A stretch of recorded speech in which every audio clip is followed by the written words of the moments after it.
Good morning friends, मैं हूं शिव और आप देख रहे हैं एजुकेशन हब। आज हम एसपी का depository chapter, depository system 9 chapter उसको आगे बढ़ाने जा रहे हैं। ठीक है, और आज जो टॉपिक हम कवर करेंगे उसमें कुछ कंसेप्ट हैं जो हमें सीखना है। कंसेप्ट कौन से? Of course concept related to depository system, इसको आप आज कवर करने जा रहे हैं। तो सबसे पहला जो कंसेप्ट आ रहा है उसमें है डीमेटलाइजेशन।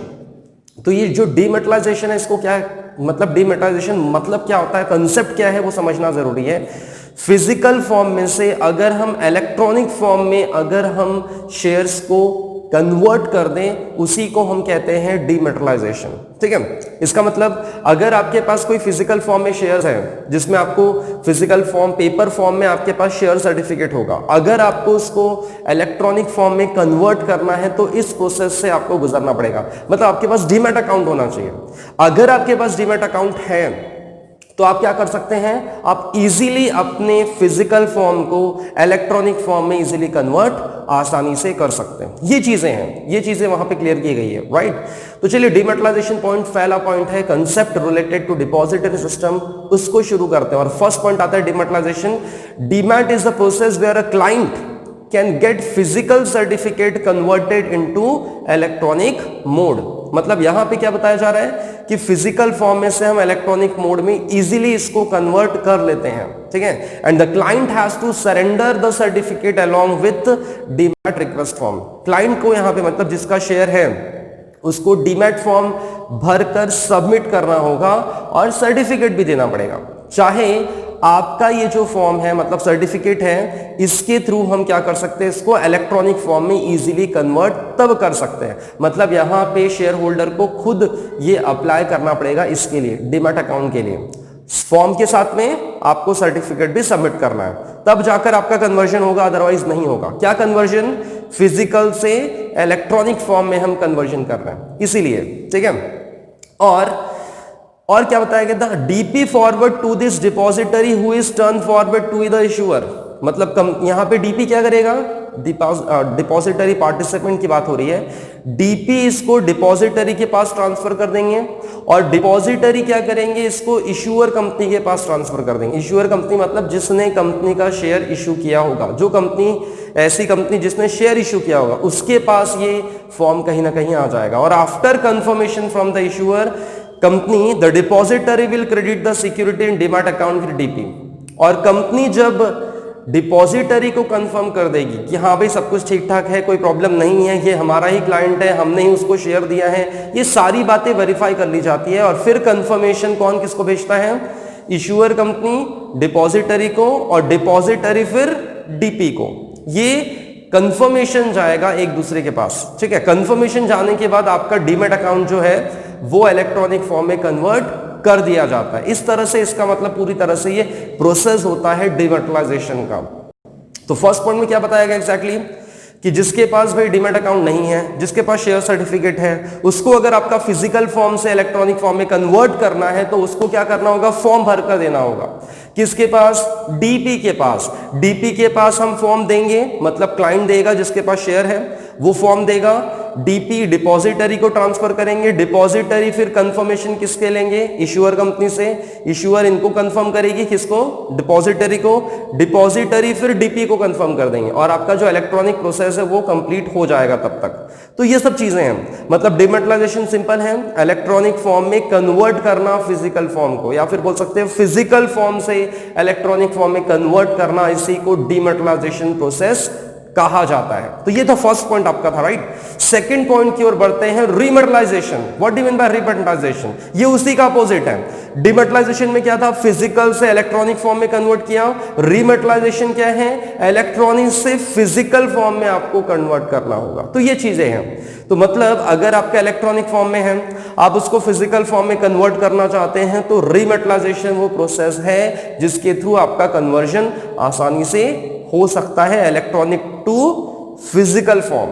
ठीक है, तो क्या दिया है, remat is a process where client can get his electronic holding of security converted into physical certificate. मतलब यहां पे आपका आसानी से क्या हो सकता है, फिजिकल सर्टिफिकेट में आप इलेक्ट्रॉनिक फॉर्म के थ्रू कन्वर्ट कर सकते हैं। फिजिकल में कन्वर्ट कर रहे हैं, इसका मतलब सिंपल, फिजिकल में आप कन्वर्ट कर रहे हो अपने इलेक्ट्रॉनिक फॉर्म में जो शेयर्स रखे हैं उसी को रीमेटलाइजेशन कहा जाता है। And client has give return request in the form of RRF, मतलब वहां पे था डीआरएफ, यहां पे आरआरएफ है, मतलब रीमैट रिक्वेस्ट फॉर्म। एंड ये भी किसको देना पड़ेगा भर के? डीपी के पास। डीपी क्या करेंगे? ये इशूअर कंपनी के पास ट्रांसफर करेंगे और डिपॉजिटरी के पास ट्रांसफर करेंगे। और इशूअर कंपनी क्या करेगी? फिर issuer company print the certificate and send to the client. मतलब अब क्या हुआ, पहले हम इलेक्ट्रॉनिक से फिजिकल से इलेक्ट्रॉनिक फॉर्म में कन्वर्ट कर रहे थे, अब हम क्या कर रहे हैं? इलेक्ट्रॉनिक से फिजिकल फॉर्म में कन्वर्ट कर रहे हैं। तो आपको पहले फॉर्म भरना है आरआरएफ, क्लाइंट को फॉर्म भरना पड़ेगा, डीपी के पास देना होगा। डीपी क्या करेगी? इन दोनों के पास भेज देगी, डिपॉजिटरी और कंपनी। कंपनी क्या करेगी?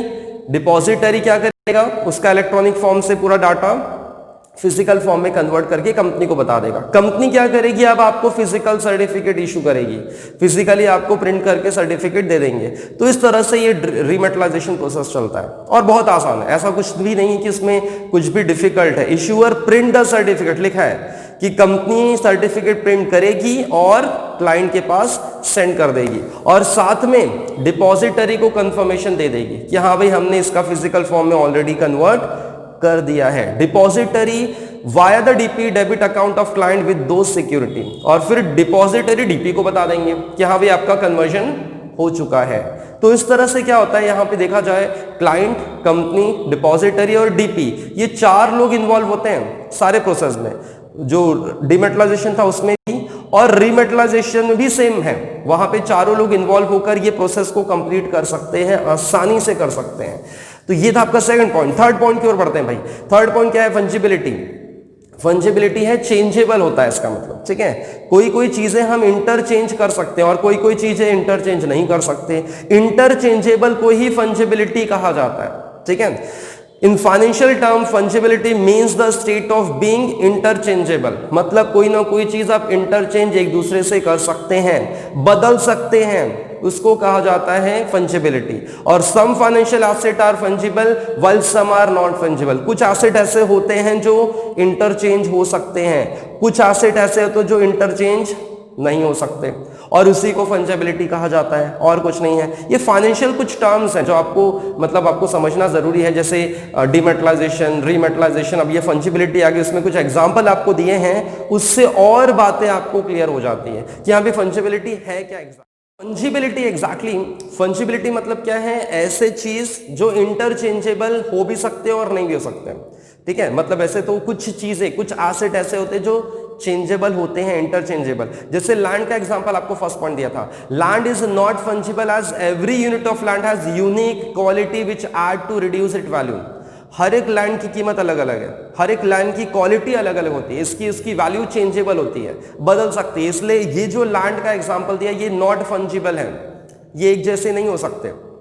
आप फॉर एग्जांपल, आप जिस एरिया में रहते होंगे वहां की कीमत अलग है, सिटी में आप जाते हो, ग्रामीण इलाके में जाते हो कीमत कम है, सिटी में आप जाते हो उसकी कीमत ज्यादा है, कमर्शियल एरिया की कीमत ज्यादा है, एग्रीकल्चर लैंड की कीमत कम है। तो इसका मतलब देखो ना, अलग अलग जगह की लैंड की यूनिकनेस है ऑफ कोर्स, कि कहीं कीमत ज्यादा, कहीं कीमत कम, कहीं कीमत कुछ भी नहीं मिलेगी, ऐसा भी है बहुत सारे जगह। इसका मतलब क्या हुआ? लैंड एक जैसा नहीं है, लैंड की वैल्यू एक जैसी नहीं है, वो सभी जगह पे अलग अलग है। तो नॉट फंजिबल होना मतलब इंटरचेंजेबल नहीं है, ठीक है। और ऐसे कुछ एसेट होते हैं जो फंजिबल होते हैं, जैसे करेंसी नोट का एग्जांपल आपको दिया है। करेंसी नोट, 100 रुपए का करेंसी नोट, कोई भी आप ले लो, कोई भी कलर का, मतलब जैसे हमारे यहाँ पे नहीं, कि पहले पुराने नोट थे, फिर नए नोट आए, है ना। पुराने नोट जो गवर्नमेंट ने जिसको परमिशन मना कर दिया, हाँ भी पुराने नोट नहीं चलेंगे, उसकी बात नहीं हो रही है। ऐसे नोट जो कि अभी भी चल रहे हैं, ऐसे नोट जिसकी परमिशन अभी भी है, तो वो फंजिबल इन नेचर होंगे, ठीक है। मतलब उसको आप इंटरचेंज आसानी से कर सकते हैं, उसको आप बदल सकते हैं। There is no difference between currency note. दो करेंसी नोट में कोई फर्क नहीं होता। अगर मेरे पास 2000 के दो नोट हैं तो ऑफकोर्स उन दोनों में कोई फर्क नहीं है, दोनों एक जैसे हैं। इसके बदले मैं इंटरचेंज कर सकता हूं, एक नोट के बदले दूसरा नोट बदल सकता हूं, लेकिन एक लैंड के बदले दूसरी लैंड इंटरचेंज नहीं हो सकती। ये बात समझो। एक जमीन जो मेरे सिटी में है और दूसरी जमीन मेरी अगर ग्रामीण इलाके में कहीं विलेजेस में है तो उसके बदले में एक्सचेंज थोड़ी कर सकता हूं, नहीं कर सकता। दोनों की वैल्यू अलग, दोनों का यूनिकनेस अलग होगा। इसलिए यहां पे समझाया गया है फंजिबिलिटी मतलब है कि इंटरचेंजेबल। कुछ एसेट ऐसे होते हैं जो चेंज हो सकते हैं, कुछ एसेट ऐसे हैं जो चेंज नहीं हो सकते, ठीक है। और दो एग्जांपल दिया, land is not fungible, currency note is fungible, क्योंकि करेंसी नोट को आप एक्सचेंज कर सकते हो, एक नोट से दूसरे नोट को बदल सकते हैं, लेकिन लैंड को एक लैंड से दूसरे लैंड से चेंजेबल नहीं कर सकते, ठीक है। एंड सिमिलरली, लेकिन नोट की बात हम लोग कर रहे हैं, लेकिन सिमिलर वैल्यू होनी चाहिए। जैसे मैं बोल रहा था 2000 का नोट और 2000 का नोट, उन दोनों की कीमत एक जैसी है, उसको आप बदल सकते हो भाई, उसमें कोई फर्क नहीं है, लेकिन लैंड आप चेंज नहीं कर सकते। Similarly security issue by the same company of same class have same value no matter who own them. मतलब अब कोई कंपनी अगर एक क्लास की एक टाइप का शेयर इशू करती है मार्केट में, तो वो किसी के पास भी है उसकी वैल्यू उतनी रहेगी। ऐसा थोड़ी कि मेरे पास रहेगा तो मेरी शेयर की वैल्यू ज्यादा होगी, आपके पास उसी कंपनी का शेयर होगा, उसी टाइप का शेयर होगा तो उसकी वैल्यू कम होगी, ऐसा कुछ नहीं है। मेरे पास जो शेयर है जिसकी वैल्यू जितनी होगी, वही कंपनी के पास जो आपके पास शेयर होगा उसकी वैल्यू भी वही होगी। इसका मतलब शेयर्स क्या हुए, फंजिबल इन नेचर, उसकी वैल्यू सेम रहेगी। एक ही कंपनी का रहेगा, सेम क्लास का शेयर होगा, उसकी वैल्यू सेम होगी। हम आपस में एक्सचेंज कर सकते हैं सेम क्वांटिटी के, हम आपस में एक्सचेंज कर सकते हैं, इंटरचेंजेबल हो सकता है, ठीक है। Security held in demat form are fungible, demat form में जो होता है वो फंजिबल होता है, they are interchangeable, they are substitutable and can not distinguish from each other. वो एक जैसे होते हैं सारे, उन दोनों में कोई फर्क नहीं। मेरे पास भी अकाउंट में मतलब रिलायंस का शेयर है, आपके पास भी रिलायंस का शेयर है, उन दोनों का वैल्यू एक ही रहेगा, कोई फर्क नहीं है। आपस में क्या एक्सचेंज कर सकते हैं, हाँ कर सकते हैं, बस ओनरशिप बदलनी पड़ेगी, ठीक है। आप आपस में एक्सचेंज हो सकता है, कोई दिक्कत नहीं। Security bear no notable factors like distinct number, certificate number और एक फोलियो नंबर। हाँ भाई, डिस्टिंक्ट नंबर अलग अलग हो सकते हैं हर एक शेयर सर्टिफिकेट में, वो बात अलग है, लेकिन मेरे पास जो शेयर्स है 100 शेयर्स हैं, आपके पास भी 100 शेयर्स है, उसकी वैल्यू सेम ही रहेगी, उसमें कोई फर्क नहीं है। They are fungible in nature, fungible समझ में आ रहा ना, जिसकी वैल्यू सेम होगी। करेंसी नोट जैसा था वैसे ही शेयर्स की वहां पे एग्जांपल देकर समझाया गया है कि shares are fungible in nature. Fourth point की ओर आते हैं भाई। फोर्थ पॉइंट क्या कहता है, इंटरनेशनल सिक्योरिटी आइडेंटिफिकेशन नंबर, सिन नंबर जिसका नाम शॉर्टकट में कहा जाता है। और ये सिन नंबर कौन किसको देता है ये समझना बड़ा जरूरी है। अपने इंडिया में कौन है जो ये सिन नंबर प्रोवाइड करता है, कौन मेन अथॉरिटी है जो ये सिन नंबर प्रोवाइड करता है, और ये इसका मेन काम क्या है। International security identification number, it is a code that uniquely identify specific security issue.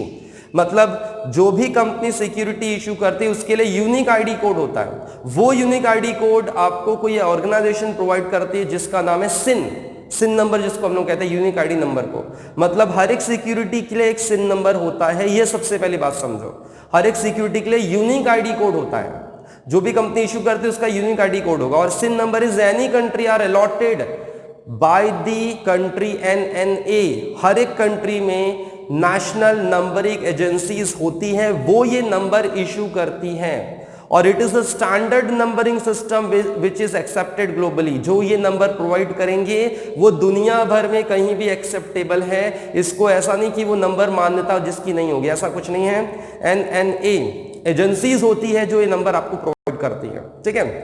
और इंटरनेशनल ऑर्गेनाइजेशन ऑफ स्टैंडर्डाइजेशंस स्ट्रक्चर्स, यहाँ पे ISO मतलब इंटरनेशनल ऑर्गेनाइजेशन जो स्टैंडर्ड्स मेंटेन होते हैं उसके थ्रू ये सिन नंबर प्रोवाइड होता है। और इंडिया में ऐसे कौन है जो सिन नंबर प्रोवाइड करते हैं। ISIN number assign by SEBI to NSDL, SEBI देती है NSDL को। सेबी कौन है, security exchange board of India. वो हमारे देश में NNA की एजेंसी के रूप में काम करती है, नेशनल नंबरिंग एजेंसी के रूप में सेबी अपने इंडिया में काम करती है। वो ये यूनिक आईडी कोड किसको दे देती है, NSDL। NSDL कौन है, डिपॉजिटरी, जो डिपॉजिटरी के रूप में हमारे देश में काम करते हैं, और वो लोग फिर कंपनी को प्रोवाइड करते हैं। तो ये सब चीजें फॉर गवर्नमेंट सिक्योरिटी अगर हुई, बाकी प्राइवेट कंपनी के लिए कौन है, सेबी, और गवर्नमेंट कंपनी के लिए कौन है, RBI वहां पे सिन नंबर देती है गवर्नमेंट कंपनियों को, ठीक है। और सिन नंबर होता क्या है, 12 डिजिट का कोड होता है, 12 digital alpha numeric code which is divided in 3 part. 3 हिस्सों में वो बटा होता है, ठीक है। और the company has to apply for sin for security with document like prospectus. आपको ये सिन नंबर हर जगह कोड करना पड़ेगा, जितने भी इंपॉर्टेंट डॉक्यूमेंट होते हैं कंपनी के उन सब में ये सिन नंबर आपको मेंशन करना होगा, क्योंकि उसी के थ्रू आपका शेयर रिप्रेजेंट करेगा, उसी यूनिक आईडी के थ्रू आपके शेयर्स को रिप्रेजेंट करवाया जाता है। तो सिंपल सी बात है, सिन नंबर क्या है, 12 डिजिट का अल्फा न्यूमेरिक कोड है, जो आपको कौन देगा, कौन इश्यू करता है, सेबी इश्यू करती है। किसको, एनएसडीएल को। एनएसडीएल फिर कंपनी को इश्यू करते हैं, डिपॉजिटरी को। डिपॉजिटरी एनएसडीएल है ऑफ कोर्स। और ये जो 12 डिजिट में है उसके बारे में आपको एकदम ऑरेंज बॉक्स में दिया हुआ है कि वो 12 डिजिट का होता क्या। बहुत सिंपल तरीके से बताया कि पहले कैरेक्टर का मतलब क्या है, फिर पिछले आगे कैरेक्टर के क्या क्या मीनिंग है। वहां पे जो नंबर होती है ना, कोडिंग, उन सबका कहीं ना कहीं कुछ ना कुछ महत्व होता है, कुछ ना कुछ उसमें लिखा होता है, इंटरनल मीनिंग है उन सबका। तो उसको आप एक बार रीड करोगे तो आपको समझ में आ जाएगा। फिलहाल इतना समझो, ISIN number it is a unique ID number provided by the SEBI to the depository. और ये किसको मिलता है, जो कंपनी शेयर इशू करती है उन सबको सिन नंबर दिया जाता है, ठीक है। तो ये था आपका 4th पॉइंट, जो हमने कुछ इंपॉर्टेंट रिलेटेड कंसेप्ट पढ़े डिपॉजिटरी सिस्टम में इस वीडियो में, ठीक है। मिलता है नेक्स्ट वीडियो में, तब तक के लिए चैनल पे बने रहिए। चैनल पे लाइक और शेयर जरूर करना है, और कमेंट करके बताइए कि आपको इसमें से कौन सा टॉपिक अच्छे से समझ में आ गया। कमेंट जरूर करिए, उसमें आप लोगों का सजेशन बहुत ज्यादा मायने रखता है मेरे लिए, तो आप लोग सजेशन देना कभी ना भूलें, ठीक है। चलिए, तो मिलते हैं नेक्स्ट वीडियो में, तब तक के लिए जय हिंद।